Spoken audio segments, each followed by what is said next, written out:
Muy buenos días, bienvenidos a Directo América de France 24. Yo soy Elena Lozano y todo lo que verá a continuación es noticia. Iniciamos. El Hospital Bautista de la Franja de Gaza confirma que 2 palestinos fueron asesinados por un dron israelí, mientras que Tel Aviv informó que uno de los 4 cuerpos de los rehenes entregados por Hamás no coincide con la identidad de ninguno de ellos. El cruce egipcio de Rafah reabrirá para personas el jueves con presencia de la misión de la Unión Europea. En Moscú se reúnen el presidente Vladimir Putin y su par de facto de Siria, Ahmed al-Shara. Damasco pidió al Kremlin que entregue a Bashar al-Assad mientras se debate la situación de las bases militares rusas en la región. Máxima preocupación entre los empleados públicos de Estados Unidos ante una nueva ola de despidos lanzada por Donald Trump en medio del cierre del gobierno. Los sindicatos ordenaron bloquear los despidos, algo que habilita el camino para otra batalla legal.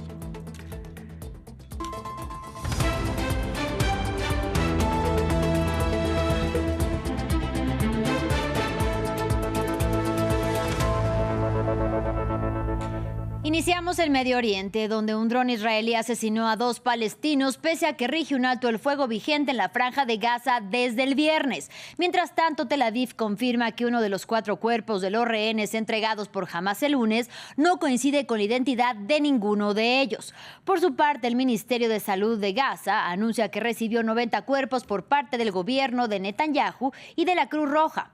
2 fuentes aseguraron a la agencia Reuters que este jueves se espera la reapertura del cruce egipcio de Rafah para personas con la presencia de una misión de la Unión Europea. Aquí los detalles. Transcurre el 6º día de tregua entre Israel y Hamás y lo que ocurre en el terreno dista de lo pactado. Según el plan, supuestamente para el fin de la guerra, unos 600 camiones con ayuda y suministros deberían entrar a la Franja de Gaza, algo que no está ocurriendo. El martes, Israel retrasó la escalada de operaciones de ayuda y los cruces fronterizos a Gaza estuvieron cerrados, debido a la lentitud por parte de Hamás en la entrega de los cuerpos de los rehenes. Pero este miércoles la entrega se reanudó y según medios egipcios, los camiones entraron de nuevo al destruido territorio. Mientras la ayuda entra a cuentagotas, los palestinos hacen frente a una realidad sin muchas opciones. Si queremos comer, no hay dinero ni trabajo. Esto no es vida, y hoy vuelven a hablar de retiradas, pero no se han retirado, todo son mentiras. Cuando salimos nos disparan, solo queremos provisiones para el invierno, se acerca el frío y no hay nada, absolutamente nada, no tenemos a nadie más que a Dios. Israel reanudó la entrega luego de que Hamás entregara los cuerpos de quienes dijo eran 4 rehenes israelíes. Sin embargo, según el ejército de Israel, un cadáver no pertenece al grupo de fallecidos. Tras la finalización de los exámenes en el Instituto Nacional de Medicina Forense, el 4º cuerpo entregado a Israel por Hamás no corresponde a ninguno de los rehenes. Se le exige a Hamás que realice todos los esfuerzos necesarios para devolver a los rehenes fallecidos.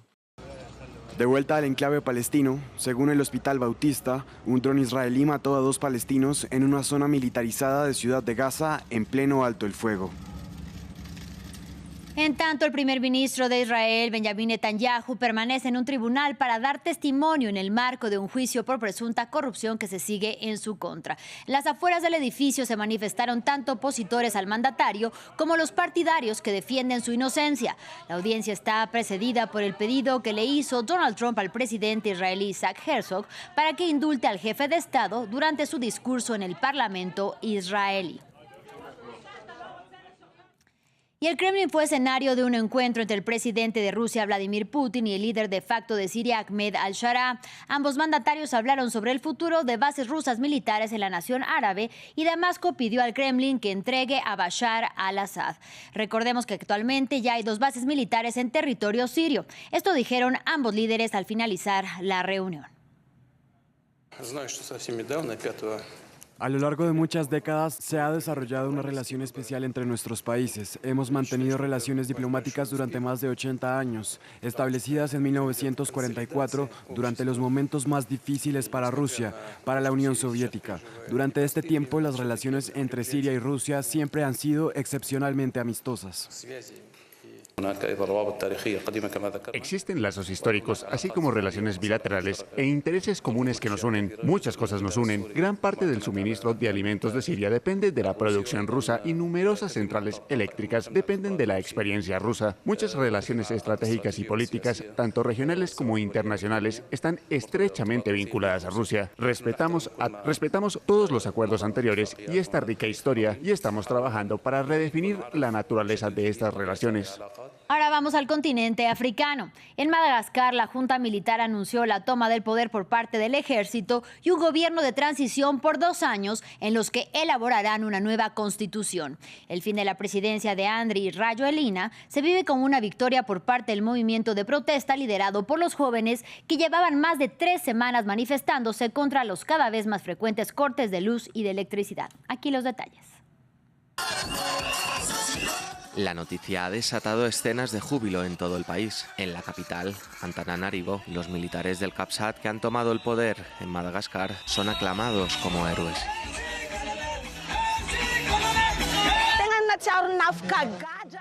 Es como si nos hubieran liberado de la cárcel. Sabemos muy bien todo el daño que ha hecho. Estoy realmente aliviada de que Rajoelina ya no esté en el poder. Estoy muy feliz, realmente muy feliz, como joven que vive aquí en Madagascar. Ahora somos libres, hemos conseguido la victoria.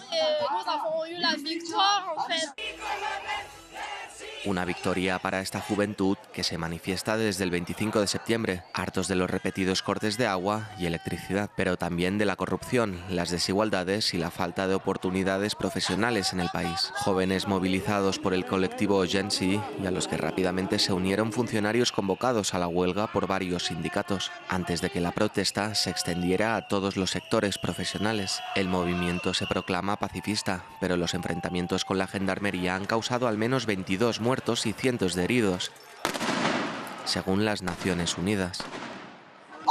Tenemos amigos heridos, amigos asfixiados, amigos que ahora están en el hospital y cuando nos dispararon nos quedamos allí pacíficamente con nuestras pancartas porque sabemos que la ley permite manifestarse pacíficamente. Negándose a disparar contra la población, la unidad del CAPSAT se unió al movimiento de protesta este sábado, a la que rápidamente se sumaron la mayoría de las Fuerzas Armadas, incluida la Gendarmería, provocando la huida del presidente Rajoelina. Madagascar es uno de los países más pobres del planeta. El 80% de los malgaches vive con menos de 2,80 euros al día, el umbral de la pobreza fijado por el Banco Mundial. En otro orden de ideas, los ministros de defensa de los países que integran la OTAN se reúnen este miércoles en Bruselas. Desde ahí el secretario general afirmó que los países miembros derribarían aviones rusos que sobrevuelen su espacio aéreo únicamente si están seguros de que estos representan una amenaza.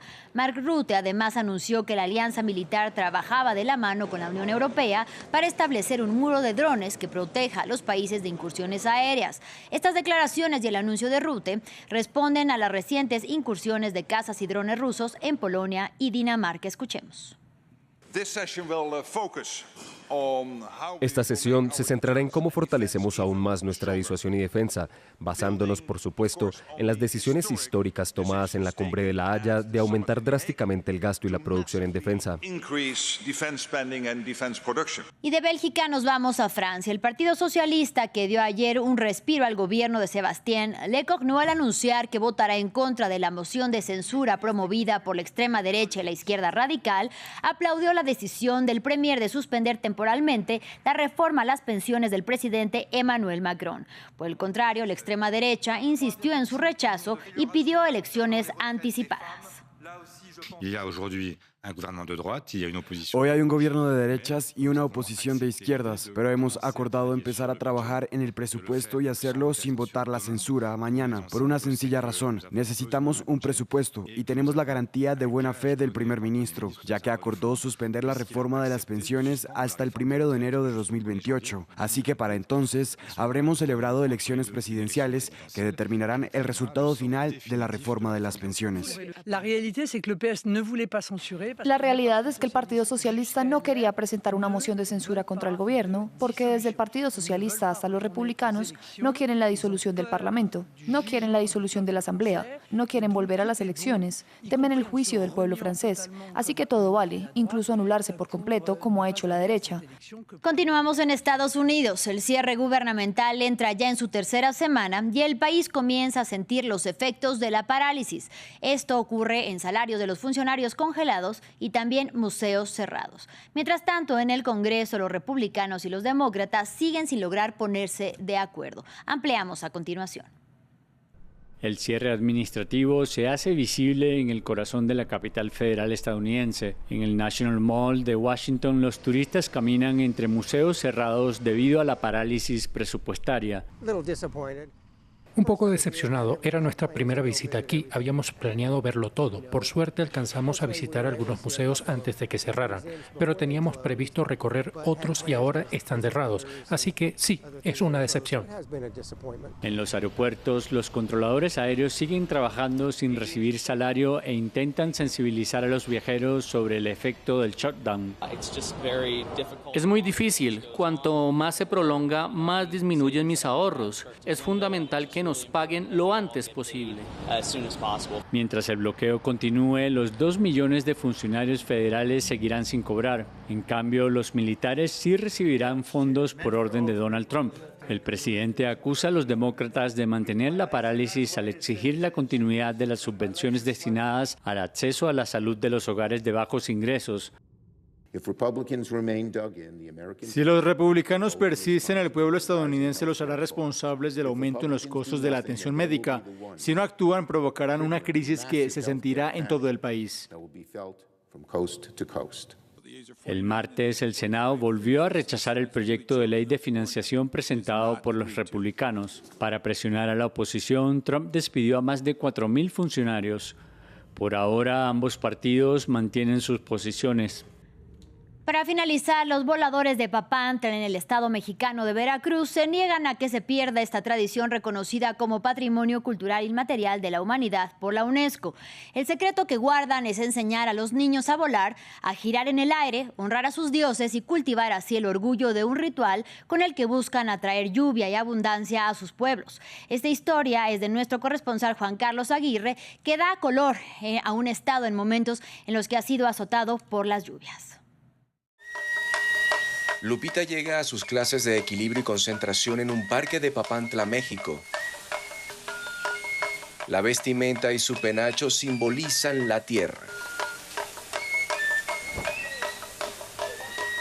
Los espejos, el sol, las flores, naturaleza y las plumas, aves que surcan las alturas.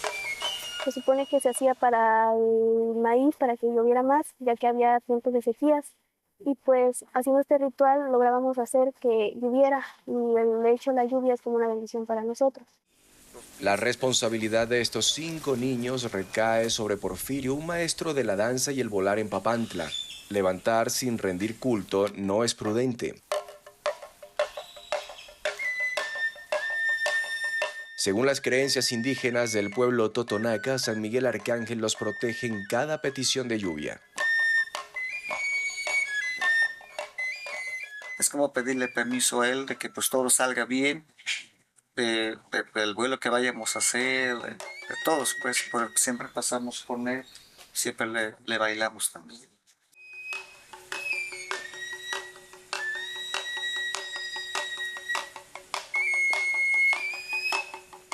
Una vez arriba, el niño caporal marca el ritmo del baile zapateando sobre un reducido espacio y a su vez están listos los otros 4 para arrojarse al vacío. Las cuerdas van cediendo al girar.